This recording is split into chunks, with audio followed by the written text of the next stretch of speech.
Welcome back to my channel again. और आज फिर मैं आपके साथ हूं कुछ इंटरव्यू टिप्स लेकर।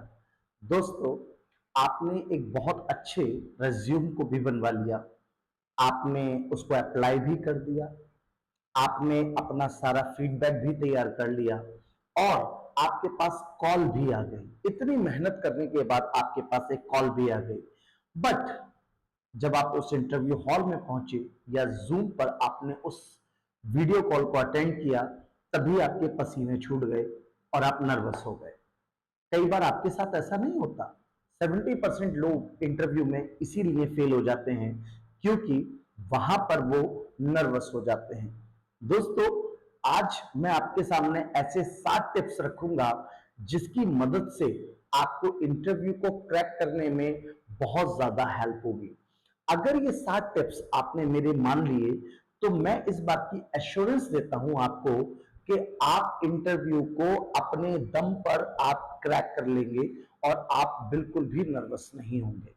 तो चलिए आज की वीडियो में जानते हैं ऐसे कौन कौन से 7 टिप्स हैं जिसकी मदद से आप दुनिया के किसी भी इंटरव्यू को क्रैक कर सकते हैं। तो आज की वीडियो को एंड तक देखना ना भूलें क्योंकि ये आपके एक करियर में माइलस्टोन साबित हो सकती है। और हम इसके बाद जब वीडियो कंप्लीट होगी तो आपसे जरूर जानेंगे कि इस वीडियो को देखकर आपको कैसा लगा। सबसे पहले, जब भी हम किसी भी इंटरव्यू को फेस करने जा रहे हैं तो हमेशा आप याद रखिए कि टिप नंबर 1 जो मैं देना चाहूंगा, जो मैं आपको बताना चाहूंगा कि किसी भी इंटरव्यू को देने से पहले उस कंपनी की डिटेलिंग आप जरूर निकालिए, उसकी कुंडली खोजिए, उसके बारे में जानकारी लीजिए। Tip number 1, to know about the company in detail. पूरी डिटेलिंग के साथ उस कंपनी के बारे में जानकारी लीजिए। वो किस तरह की कंपनी है, वो टेक्निकल है, नॉन टेक्निकल है, प्रोफेशनल है, वो किस तरह की कंपनी है, वहां पे किस तरह के लोग काम करते हैं, उस कंपनी के अंदर जो लोग काम करते हैं वो किस टास्क पर काम करते हैं। इसके साथ साथ उस कंपनी के कितने कॉम्पिटिटर्स हैं, उस कंपनी को चलते हुए कितना समय हो गया है, उसकी मार्केट वैल्यू क्या है। यानी कि उस कंपनी की पूरी कुंडली निकाल कर बैठनी है। क्योंकि जब आप किसी भी इंटरव्यू को फेस करते हैं, चाहे वो आप देश में करें चाहे आप विदेश में करें, कंपनी का जो हेड है वो अपने आप को बेस्ट रिप्रेजेंट करता है, तभी तो वो आपको हायरिंग के लिए बुला रहा है। तो दोस्तों, आपको उस कंपनी के बारे में डिटेलिंग होनी चाहिए, पता होना चाहिए कि कंपनी का जो आप कितने लंबे समय से वो रन कर रहे हैं या कंपनी का क्या बैकग्राउंड है। Tip number 2, job description. देखिए, सबसे पहली बात, जॉब डिस्क्रिप्शन को रटना नहीं है। बहुत सारे लोग अपने जॉब डिस्क्रिप्शन को रट लेते हैं। देखिए, एक्चुअली जो भी आपका जॉब डिस्क्रिप्शन है, आपको किस तरह की जॉब ऑफर्ड करी जा रही है या आप किस तरह की जॉब के लिए जा रहे हैं, आप उसमें कितने सुटेबल हैं, आप कितने एलिजिबल हैं उस जॉब के लिए, इसको आप डिटेल से समझाने का प्रयास करें। बहुत सारे लोग अक्सर जब इंटरव्यू हॉल में जाते हैं और जिस पोजीशन के लिए जाते हैं उनको वही नहीं पता होता है कि वो किस पोजीशन के लिए जा रहे हैं, वो इंटरव्यू दे किस लिए रहे हैं। तो आपको आपकी जॉब का डिस्क्रिप्शन प्रॉपर पता होना चाहिए, आपको आपका रोल प्ले पता होना चाहिए कि आप किस रोल पर जा रहे हैं, ये जरूर ध्यान रखें। तो ये था tip number 2। Tip number 3, star method का इस्तेमाल करिए। अब ये स्टार मेथड क्या होता है? देखिए, स्टार का मतलब है S for situation, T for task, A for action और आर फॉर रिजल्ट। आपसे कभी भी कोई इंटरव्यूअर अगर कोई सिचुएशन बेस्ड क्वेश्चन करता है, अगर आपसे कोई सिचुएशन बेस्ड सवाल करता है, तो आप उसको स्टार मेथड से आप जवाब देने का प्रयास करिए। सबसे पहले एस फॉर सिचुएशन, वो जो सिचुएशन आपको दी गई है उसके बारे में आप सोच के बताइए। वो सोचिए कि वो आपको क्या सिचुएशन में दे रहा है, वो सवाल क्या सिचुएशन में कर रहा है। दूसरी बात, टी फॉर टास्क, आपका वो टास्क क्या है, आपने ऐसे इन सिचुएशन को पास्ट में कितने अच्छे तरीके से हैंडल किया है, वो आपको बताना है। दूसरा, एक्शन, आप उस सिचुएशन में क्या एक्शन लेंगे, उस सिचुएशन में आप क्या एक्शन का इस्तेमाल करेंगे जिससे आप उस प्रॉब्लम को सॉल्व कर पाए। और आर फॉर रिजल्ट, यानी कि अभी तक अगर आप ऐसी पास में किसी सिचुएशन में रहे हैं तो उसका रिजल्ट क्या निकला है, इसी को हम बोलते हैं स्टार मेथड। दोस्तों, स्टार मेथड का इस्तेमाल करके आप अपने बारे में, अपने पास के एक्सपीरियंस के बारे में या सिचुएशन बेस्ड क्वेश्चन का जवाब आप बहुत अच्छे से दे सकते हैं। तो ये थी टिप नंबर 3।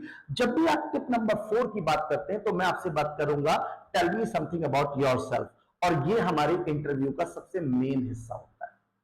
किसी भी इंटरव्यू में अपने बारे में डिटेल करना, अपने बारे में बताना, ये इंटरव्यू का सबसे मुख्य क्वेश्चन होता है।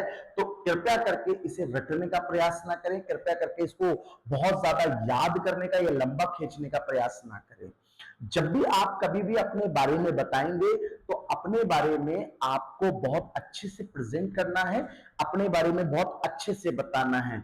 नेक्स्ट नंबर 5, जब आप कभी भी इंटरव्यू में टिप नंबर 5 की मुझसे बात करेंगे तो मैं आपको यूज करूंगा इसमें बॉडी लैंग्वेज। आपकी बॉडी लैंग्वेज बहुत ज्यादा पॉजिटिव होनी चाहिए। आप एक स्माइल के साथ अपनी शुरुआत करेंगे, आप अपने स्माइल के साथ अपने जो है इंटरव्यू को बताएंगे, साथ साथ में आप पॉजिटिव बॉडी लैंग्वेज का भी इस्तेमाल करेंगे। अब बात करते हैं पॉइंट नंबर 6 में, आपका रिवर्स इंटरव्यूइंग। क्या होता है जब भी आप किसी इंटरव्यू को देने जाते हैं तो इंटरव्यू के एंड में आपसे हमेशा कुछ सवाल पूछे जाते हैं और आपसे कहा जाता है कि do you have any question to us, क्या आपका हमसे कोई सवाल है, क्या आप कोई सवाल पूछना चाहेंगे। और 90% लोग यहीं पर फेल हो जाते हैं। 90% लोग जो हैं इंटरव्यू को देते समय कोई भी सवाल का जवाब नहीं देते, वो इस तरह के क्वेश्चंस रिवर्स में नहीं पूछते हैं, no sir it's clear, it's okay, we don't have any question to you. तो सबसे पहले आप ध्यान रखिए, जब भी आप इंटरव्यू को फेस करने जा रहे हैं और इस तरह की सिचुएशन अगर मिलती है तो जरूर उस क्वेश्चन को पूछें, कि उस सवाल को पूछें, या कोई आपके माइंड में डाउट है या आपको कंपनी से रिलेटेड कोई सवाल करना है तो आप वहां पे क्रॉस क्वेश्चन भी कर सकते हैं। और आज का लास्ट टिप जो मैं आपको जरूर देना चाहूंगा वो है थैंक यू नोट्स। बिल्कुल सही सुना, थैंक यू नोट। लास्ट में आप एक थैंक यू नोट जरूर दें। जब इंटरव्यू को फिनिश करते हैं, इंटरव्यू को एंड करते हैं, तो इंटरव्यू को फिनिश करने के बाद आप थैंक यू तो बोलते बोलते हैं, लेकिन जब इंटरव्यू खत्म हो जाए उसके 2-3 घंटे के बाद आप एक मेल पर भी उनको थैंक यू नोट्स लिखकर भेजें, जिसमें आप उनको बताएं कि भाई मुझे सर आपके साथ सीखने को बहुत कुछ मिला, आपकी कंपनी को ज्वाइन करके, आपके इंटरव्यू को सेशन को अटेंड करके मैं पिछले 1-1.5 घंटे में बहुत कुछ सीखा। तो इस तरह का एक थैंक यू नोट आप उनको रिटर्न में भेज सकते हैं, उनके ईमेल पर भेज सकते हैं। तो मैं आप लोगों से जानना चाहूंगा कि इन 7 टिप्स में से आपको कौन सा टिप सबसे ज्यादा पसंद आया। दूसरा, आपको क्या लगता है कि इसमें कौन से और टिप्स ऐड होने चाहिए जो आपको इंटरव्यू में हेल्प करेंगे, उसे मुझे कमेंट में बताना ना भूलें। और अगर आपको मेरी वीडियो पसंद आई हो तो जरूर इस चैनल को सब्सक्राइब करके आप फॉलो बटन दबाएं, ताकि मैं आपके लिए और बेहतर से बेहतरीन वीडियोस आपको प्रेजेंट कर सकूं। तो thank you very much for today, bye bye, take care.